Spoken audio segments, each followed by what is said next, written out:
അധ്യായം 20. അതിനാൽ സ്വർഗരാജ്യം തൻ്റെ മുന്തിരിത്തോട്ടത്തിലേക്ക് കൂലിക്ക് ജോലിക്കാരെ വിളിക്കാൻ അതിരാവിലെ പുറപ്പെട്ട വീട്ടുടമസ്ഥന് സദൃശ്യം. ദിവസം 1 ദനാറ വീതം വേതനം നൽകാമെന്ന കരാറിൽ അവൻ അവരെ തൻ്റെ മുന്തിരിത്തോട്ടത്തിലേക്ക് അയച്ചു. ഏകദേശം 3-ാം മണിക്കൂറിൽ അവൻ പുറത്തേക്കിറങ്ങിയപ്പോൾ ചിലർ ചന്തസ്ഥലത്ത് അലസരായി നിൽക്കുന്നത് കണ്ട് അവരോട് പറഞ്ഞു, നിങ്ങളും മുന്തിരിത്തോട്ടത്തിലേക്ക് ചെല്ലുവിൻ, ന്യായമായ വേതനം നിങ്ങൾക്കു ഞാൻ തരാം. അവരും പോയി. വീണ്ടും ഏകദേശം 6-ാം മണിക്കൂറിലും 9-ാം മണിക്കൂറിലും പുറത്തേക്കിറങ്ങിയപ്പോഴും അവൻ ഇതുപോലെ തന്നെ ചെയ്തു. ഏകദേശം 11-ാം മണിക്കൂറിൽ അവൻ പുറത്തേക്കിറങ്ങിയപ്പോഴും അവിടെ ചിലർ നിൽക്കുന്നത് കണ്ട് അവരോട് ചോദിച്ചു, നിങ്ങൾ ദിവസം മുഴുവൻ അലസരായി നിൽക്കുന്നതെന്ത്? ഞങ്ങളെ ആരും വേലയ്ക്ക് വിളിക്കാത്തതുകൊണ്ട് എന്ന് അവർ മറുപടി നൽകി. അവൻ പറഞ്ഞു, നിങ്ങളും മുന്തിരിത്തോട്ടത്തിലേക്ക് ചെല്ലുവിൻ. വൈകുന്നേരമായപ്പോൾ മുന്തിരിത്തോട്ടത്തിൻ്റെ ഉടമസ്ഥൻ കാര്യസ്ഥനോട് പറഞ്ഞു, ജോലിക്കാരെ വിളിച്ച് അവസാനത്തെ ആളുകൾക്ക് തുടങ്ങി ആദ്യത്തെ ആളുകൾക്കു വരെ കൂലി കൊടുക്കുക. 11-ാം മണിക്കൂറിൽ വന്നവർക്ക് ഓരോ ദനാറ വീതം ലഭിച്ചു. തങ്ങൾക്ക് കൂടുതൽ ലഭിക്കുമെന്ന് ആദ്യം വന്നവർ വിചാരിച്ചു. എന്നാൽ അവർക്കും ഓരോ ദനാറ തന്നെ കിട്ടി. അത് വാങ്ങുമ്പോൾ അവർ വീട്ടുടമസ്ഥനെതിരെ പെറുപെറുത്തു. ഈ അവസാനത്തെ ആളുകൾ 1 മണിക്കൂറേ ജോലി ചെയ്തുള്ളൂ, എന്നിട്ടും ദിവസത്തിൻ്റെ ഭാരവും ചൂടും സഹിച്ച ഞങ്ങളോട് അവരെ നീ തുല്യരാക്കിയല്ലോ. അവൻ അവരിൽ ഒരുവനോട് മറുപടി പറഞ്ഞു, സ്നേഹിത, ഞാൻ നിന്നോട് ഒരനീതിയും ചെയ്യുന്നില്ല. 1 ദനാറയ്ക്കല്ലേ നീ എന്നോട് സമ്മതിച്ചിരുന്നത്?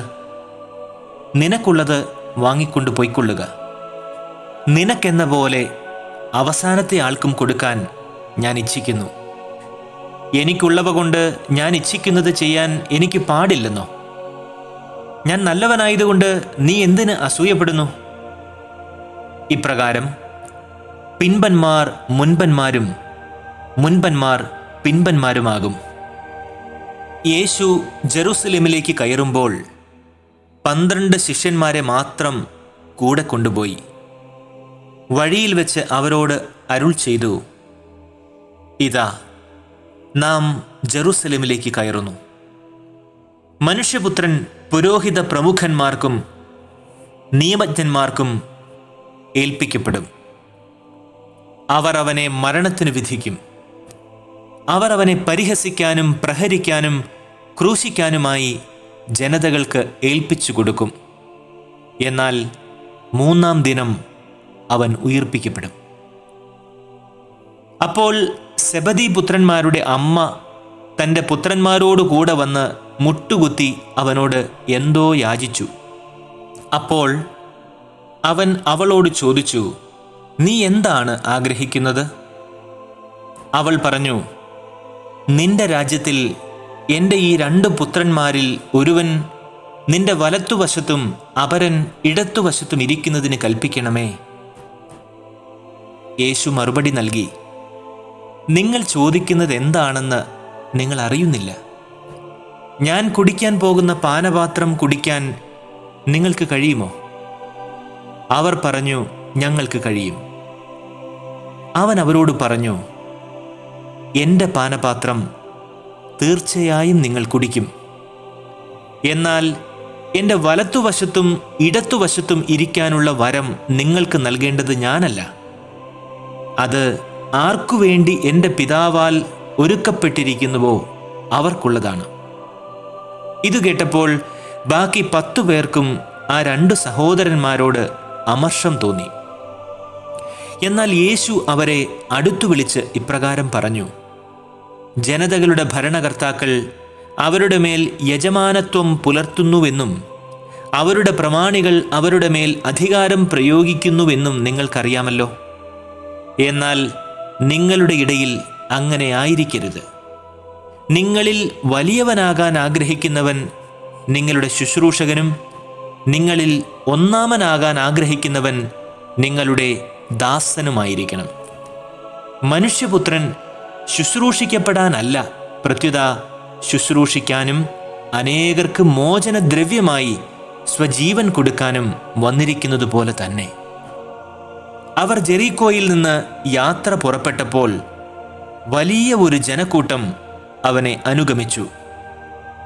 യേശു ആ വഴി കടന്നു പോകുന്നെന്ന് കേട്ടപ്പോൾ വഴിയരികിലിരുന്ന 2 അന്ധന്മാർ ഉച്ചത്തിൽ നിലവിളിച്ചു, കർത്താവേ, ദാവീദിന്റെ പുത്ര, ഞങ്ങളിൽ കനിയണമേ.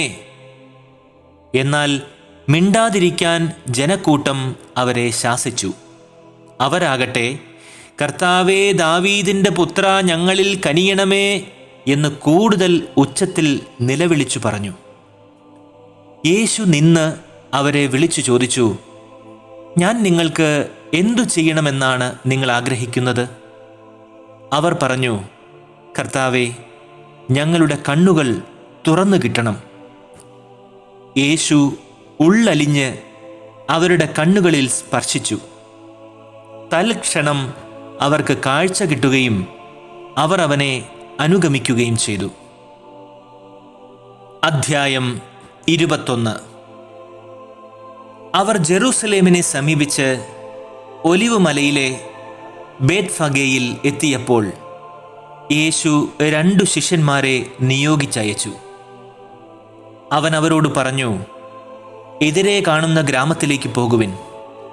അവിടെ ഒരു കഴുതയെയും അടുത്ത് അതിൻ്റെ കുട്ടിയെയും കെട്ടിയിരിക്കുന്നത് ഉടനെ നിങ്ങൾ കാണും.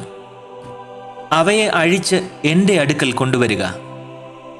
ആരെങ്കിലും നിങ്ങളോട് എന്തെങ്കിലും ചോദിച്ചാൽ കർത്താവിന് അവയെക്കൊണ്ട് ആവശ്യമുണ്ടെന്ന് പറയുക. അവൻ ഉടനെ അവയെ വിട്ടുതരും. പ്രവാചകൻ വഴി പറയപ്പെട്ട വചനം പൂർത്തിയാകാനാണ് ഇത് സംഭവിച്ചത്. സിയോൻ പുത്രിയോട് പറയുക, ഇതാ നിന്റെ രാജാവ് വിനയാന്വിതനായി കഴുതയുടെയും കഴുതക്കുട്ടിയുടെയും പുറത്ത് നിന്റെ അടുത്തേക്ക് വരുന്നു. ശിഷ്യന്മാർ പോയി യേശു കൽപ്പിച്ചതുപോലെ ചെയ്തു. അവർ കഴുതയെയും കഴുതക്കുട്ടിയെയും കൊണ്ടുവന്ന് അവയുടെ മേൽ വസ്ത്രങ്ങൾ വിരിച്ചു. അവൻ കയറിയിരുന്നു. ജനക്കൂട്ടത്തിൽ വളരെ പേർ വഴിയിൽ തങ്ങളുടെ മേലങ്കികൾ വിരിച്ചു. മറ്റു ചിലരാകട്ടെ വൃക്ഷങ്ങളിൽ നിന്ന് ചില്ലകൾ മുറിച്ച് വഴിയിൽ നിരത്തി. യേശുവിന് മുൻപിലും പിമ്പിലും നടന്നിരുന്ന ജനക്കൂട്ടം ആർത്തു വിളിച്ചു, ദാവീദിന്റെ പുത്രന് ഹോസാന, കർത്താവിന്റെ നാമത്തിൽ വരുന്നവൻ അനുഗ്രഹീതൻ, ഉന്നതങ്ങളിൽ ഹോസാന. അവൻ ജെറൂസലേമിൽ പ്രവേശിച്ചപ്പോൾ നഗരം മുഴുവൻ ഇളകിവശായി. ആരാണിവൻ എന്ന് ചോദിച്ചു. ജനക്കൂട്ടം പറഞ്ഞുകൊണ്ടിരുന്നു, ഇവൻ ഗലീലിയിലെ നസറത്തിൽ നിന്നുള്ള പ്രവാചകനായ യേശുവാണ്. യേശു ദേവാലയത്തിൽ പ്രവേശിച്ച് അവിടെ വിൽക്കുകയും വാങ്ങുകയും ചെയ്യുന്നവരെയെല്ലാം പുറത്താക്കി. നാണയമറ്റക്കാരുടെ മേശകളും പ്രാവു വിൽപ്പനക്കാരുടെ ഇരിപ്പിടങ്ങളും അവൻ തട്ടിമറിച്ചിട്ടു. അവൻ അവരോട് പറഞ്ഞു, എൻ്റെ ഭവനം പ്രാർത്ഥനാലയം എന്ന് വിളിക്കപ്പെടും എന്ന് എഴുതപ്പെട്ടിരിക്കുന്നു. നിങ്ങളോ അത് കവർച്ചക്കാരുടെ ഗുഹയാക്കുന്നു. അന്ധന്മാരും മുടന്തന്മാരും ദേവാലയത്തിൽ അവൻ്റെ അടുത്തെത്തി. അവൻ അവരെ സുഖപ്പെടുത്തി. അവൻ ചെയ്ത വിസ്മയകരമായ പ്രവൃത്തികൾ കണ്ടും ദാവീദിന്റെ പുത്രന് ഹോസാന എന്ന് ഉദ്ഘോഷിച്ച് ദേവാലയത്തിൽ ആർപ്പു വിളിക്കുന്ന കുട്ടികളെ കണ്ടും പുരോഹിത പ്രമുഖന്മാരും നിയമജ്ഞരും രോഷാകുലരായി. അവർ അവനോട് പറഞ്ഞു, ഇവരെന്താണ് പറയുന്നതെന്ന് നീ കേൾക്കുന്നില്ലേ? യേശു പ്രതിവചിച്ചു, ഉവ്വ്. ശിശുക്കളുടെയും മുല കുടിക്കുന്നവരുടെയും അധരങ്ങൾ നിന്റെ സ്തുതിക്കായി നീ സജ്ജമാക്കി എന്ന് നിങ്ങൾ ഒരിക്കലും വായിച്ചിട്ടില്ലേ?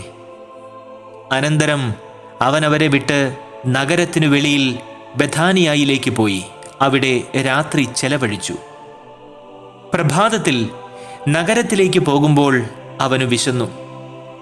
വഴിയരികിൽ ഒരു അത്തിവൃക്ഷം കണ്ട് അവൻ അതിൻ്റെ അടുത്തെത്തി. എന്നാൽ അതിൽ ഇലകളല്ലാതെ ഒന്നും കണ്ടില്ല. അവൻ അതിനോട് പറഞ്ഞു, ഇനി ഒരിക്കലും നിന്നിൽ ഫലമുണ്ടാകാതിരിക്കട്ടെ. ആ നിമിഷം തന്നെ ആ അത്തിവൃക്ഷം ഉണങ്ങിപ്പോയി. ഇത് കണ്ട് ശിഷ്യന്മാർ അത്ഭുതപ്പെട്ടു. ആ അത്തിവൃക്ഷം ഈ നിമിഷം തന്നെ ഉണങ്ങിപ്പോയത് എങ്ങനെയെന്ന് ചോദിച്ചു. യേശു അവരോട് പറഞ്ഞു, സത്യമായി ഞാൻ നിങ്ങളോട് പറയുന്നു, നിങ്ങൾക്ക് വിശ്വാസമുണ്ടായിരിക്കുകയും സംശയിക്കാതിരിക്കുകയും ചെയ്താൽ അത്തിവൃക്ഷത്തോട് ചെയ്തത് മാത്രമല്ല നിങ്ങൾക്ക് ചെയ്യാൻ കഴിയുക, ഈ മലയോട് ഇവിടെ നിന്ന് ഉയർത്തപ്പെട്ട് കടലിൽ എറിയപ്പെടുക എന്ന് പറഞ്ഞാലും സംഭവിക്കും. ആകയാൽ വിശ്വസിച്ചുകൊണ്ട് പ്രാർത്ഥനയിൽ യാചിക്കുന്നവയെല്ലാം നിങ്ങൾക്ക് ലഭിക്കും. അവൻ ദേവാലയത്തിലെത്തി പഠിപ്പിച്ചുകൊണ്ടിരിക്കുമ്പോൾ പുരോഹിത പ്രമുഖന്മാരും ജനപ്രമാണികളും അവനെ സമീപിച്ചു ചോദിച്ചു, എന്തധികാരത്താലാണ് നീ ഇവയൊക്കെ ചെയ്യുന്നത്? നിനക്ക് ഈ അധികാരം നൽകിയത് ആരാണ്? യേശു അവരോട് മറുപടിയായി പറഞ്ഞു, ഞാനും നിങ്ങളോട് ഒരു കാര്യം ചോദിക്കട്ടെ. നിങ്ങൾ എന്നോട് ഉത്തരം പറഞ്ഞാൽ എന്തധികാരത്താലാണ് ഞാൻ ഇവയൊക്കെ ചെയ്യുന്നതെന്ന് നിങ്ങളോടും പറയാം. യോഹന്നാന്റെ ജ്ഞാനസ്നാനം എവിടെ നിന്നായിരുന്നു? സ്വർഗത്തിൽ നിന്നോ മനുഷ്യരിൽ നിന്നോ? അവരാകട്ടെ പരസ്പരം ആലോചിച്ചുകൊണ്ട് പറഞ്ഞു, സ്വർഗത്തിൽ നിന്ന് എന്ന് നാം പറഞ്ഞാൽ പിന്നെ എന്തുകൊണ്ട് നിങ്ങൾ അവനെ വിശ്വസിച്ചില്ല എന്ന് അവൻ നമ്മോട് ചോദിക്കും. മനുഷ്യരിൽ നിന്ന് എന്ന് പറഞ്ഞാലോ നാം ജനക്കൂട്ടത്തെ ഭയപ്പെടുന്നു. എന്തെന്നാൽ എല്ലാവരും യോഹന്നാനെ ഒരു പ്രവാചകനായി പരിഗണിക്കുന്നു. അതിനാൽ അവർ യേശുവിനോട് മറുപടി പറഞ്ഞു, ഞങ്ങൾക്കറിഞ്ഞുകൂടാ. അപ്പോൾ അവൻ പറഞ്ഞു, എന്തധികാരത്താലാണ് ഞാൻ ഇവയെല്ലാം ചെയ്യുന്നതെന്ന് ഞാനും നിങ്ങളോട് പറയുന്നില്ല. നിങ്ങൾക്ക് എന്തു തോന്നുന്നു? ഒരു മനുഷ്യന് 2 പുത്രന്മാരുണ്ടായിരുന്നു. അവൻ ഒന്നാമൻ്റെ അടുത്തു ചെന്ന് പറഞ്ഞു, മകനെ, പോയി ഇന്ന് മുന്തിരിത്തോട്ടത്തിൽ ജോലി ചെയ്യുക. അവൻ മറുപടി പറഞ്ഞു, എനിക്ക് മനസ്സില്ല. എന്നാൽ പിന്നീട് മനസ്സുമാറ്റി അവൻ പോയി. അവൻ രണ്ടാമൻ്റെ അടുത്തു ചെന്ന് ഇതുപോലെ തന്നെ പറഞ്ഞു. അവൻ പറഞ്ഞു, ഞാൻ പോകാം പിതാവേ. പക്ഷേ അവൻ പോയില്ല. ഈ 2 പേരിൽ ആരാണ് പിതാവിൻ്റെ ഇഷ്ടം നിറവേറ്റിയത്? അവർ പറഞ്ഞു, ഒന്നാമൻ. യേശു പറഞ്ഞു, സത്യമായി ഞാൻ നിങ്ങളോട് പറയുന്നു, ചുങ്കക്കാരും വേശ്യകളുമായിരിക്കും നിങ്ങൾക്ക് മുൻപേ സ്വർഗരാജ്യത്തിൽ പ്രവേശിക്കുന്നത്. എന്തെന്നാൽ യോഹന്നാൻ നീതിമാർഗത്തിലൂടെ നിങ്ങളെ സമീപിച്ചു, നിങ്ങൾ അവനെ വിശ്വസിച്ചില്ല. എന്നാൽ ചുങ്കക്കാരും വേശ്യകളും അവനെ വിശ്വസിച്ചു. നിങ്ങളത് കണ്ടിട്ടും അവനെ വിശ്വസിക്കത്തക്ക വിധം പിന്നീടും മനസ്സുമാറ്റിയില്ല. മറ്റൊരു ഉപമ കേട്ടുകൊള്ളുക. വീട്ടുടമസ്ഥനായ ഒരു മനുഷ്യൻ മുന്തിരിത്തോട്ടം നട്ടുപിടിപ്പിച്ചു. അതിനു ചുറ്റും വേലി കെട്ടി അതിൽ മുന്തിരിച്ചക്ക് സ്ഥാപിക്കുകയും ഗോപുരം നിർമ്മിക്കുകയും ചെയ്തു. അനന്തരം അത് കൃഷിക്കാരെ ഏൽപ്പിച്ചിട്ട് അവൻ യാത്ര പോയി. വിളവെടുപ്പ് കാലം വന്നപ്പോൾ അവൻ ഫലങ്ങൾ ശേഖരിക്കാൻ ഭൃത്യന്മാരെ കൃഷിക്കാരുടെ അടുത്തേക്ക് അയച്ചു. എന്നാൽ കൃഷിക്കാർ ഭൃത്യന്മാരിൽ ഒരുവനെ പിടിച്ച് അടിക്കുകയും മറ്റൊരുവനെ കൊല്ലുകയും വേറൊരുവനെ കല്ലെറിയുകയും ചെയ്തു. വീണ്ടും അവൻ ആദ്യത്തേതിൽ കൂടുതൽ ഭൃത്യന്മാരെ അയച്ചു. അവരോടും കൃഷിക്കാർ അപ്രകാരം തന്നെ പ്രവർത്തിച്ചു. ഏറ്റവും ഒടുവിൽ എൻ്റെ പുത്രനെ അവർ ബഹുമാനിക്കും എന്ന് പറഞ്ഞ് അവൻ സ്വപുത്രനെ അവരുടെ അടുത്തേക്ക് അയച്ചു. പുത്രനെ കണ്ടപ്പോൾ കൃഷിക്കാർ പരസ്പരം പറഞ്ഞു, ഇവനാണ് അവകാശി. വരുവിൻ, നമുക്കിവനെ കൊന്ന് അവകാശം കരസ്ഥമാക്കാം. അവർ അവനെ പിടിച്ച് മുന്തിരിത്തോട്ടത്തിന് വെളിയിലേക്ക് എറിഞ്ഞ് കൊന്നുകളഞ്ഞു. ആകയാൽ മുന്തിരിത്തോട്ടത്തിൻ്റെ ഉടമസ്ഥൻ വരുമ്പോൾ അവൻ ആ കൃഷിക്കാരോട് എന്തു ചെയ്യും? അവർ പറഞ്ഞു, അവൻ ആ ദുഷ്ടരെ നിഷ്ഠൂരമായി നശിപ്പിക്കുകയും യഥാകാലം ഫലങ്ങൾ കൊടുക്കുന്ന മറ്റു കൃഷിക്കാരെ അത് ഏൽപ്പിക്കുകയും ചെയ്യും. യേശു അവരോട് പറഞ്ഞു, പണിക്കാർ ഉപേക്ഷിച്ചു കളഞ്ഞ കല്ലു തന്നെ മൂലക്കല്ലായി തീർന്നു. ഇത് കർത്താവിൻ്റെ പ്രവൃത്തിയാണ്. നമ്മുടെ ദൃഷ്ടികൾക്ക് ഇത് അത്ഭുതകരമായിരിക്കുന്നുവെന്ന് വിശുദ്ധ ലിഖിതങ്ങളിൽ നിങ്ങൾ ഒരിക്കലും വായിച്ചിട്ടില്ലേ? അതുകൊണ്ട് ഞാൻ നിങ്ങളോട് പറയുന്നു, ദൈവരാജ്യം നിങ്ങളിൽ നിന്നെടുക്കപ്പെട്ട് ഫലങ്ങൾ പുറപ്പെടുവിക്കുന്ന ജനതയ്ക്ക് നൽകപ്പെടും. ഈ കല്ലിൽ വീഴുന്നവൻ തകർക്കപ്പെടും.